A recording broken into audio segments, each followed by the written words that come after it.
Madirekta 69 a ithĩi cia macani rungu rwa rũhonge rwa wendia wa macani rwa KTDA nĩ mambĩrĩirie mĩcemanio ya gũtua thogora wa ũrĩa arĩmi makũgũrĩrwo macani mao naguo ikereka rĩa kerĩ harĩ mwaka ũyũ. Mĩcemanio nĩ kũrũmĩrĩrwo nĩ itangatho rĩa mũingĩ igũrũ rĩgiĩ thogora wa macani wona mĩcemanio ĩno yatirihwo.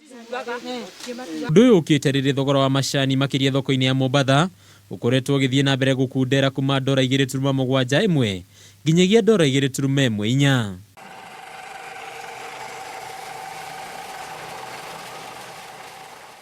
Gũkundĩra gũkũ gwa thogora kumanĩte na ũnyihu wa thogora thĩinĩ wa thoko ciothe cia thĩ, gũkĩrĩkana magetha ma macani nĩ makoretwo mongererekete na gĩkĩro kĩnene.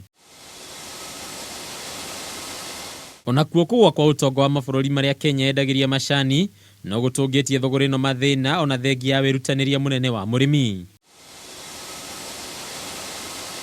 Gũkĩrĩ ũguo kambuni imwe cia macani gũkũ bũrũri-inĩ nĩ itangathĩte itanya rĩa kwanĩrĩra hathara mwaka ũyũ, ũndũ ũrĩa nĩ iringaine na kũrĩ ene shares thĩinĩ wa kambuni ici. Itemi-inĩ rĩa kwĩgitĩra kumana na huhũkanio ici, kambuni iria ithogoraga macani rungu rwa KTDA ikoretwo ikĩgeria njĩra cia kũnyihia mahũthĩro mao na mbeca, arĩ nĩ hamwe na gwĩthondekera thitima handũ ha gũkorwo makĩhũthĩra mbeca nyingĩ harĩ thitima. Handũ-inĩ ha metha ya ũnjũria ya Kameme TV, rĩtwa rĩakwa nĩ Mbataro wa Mwangi.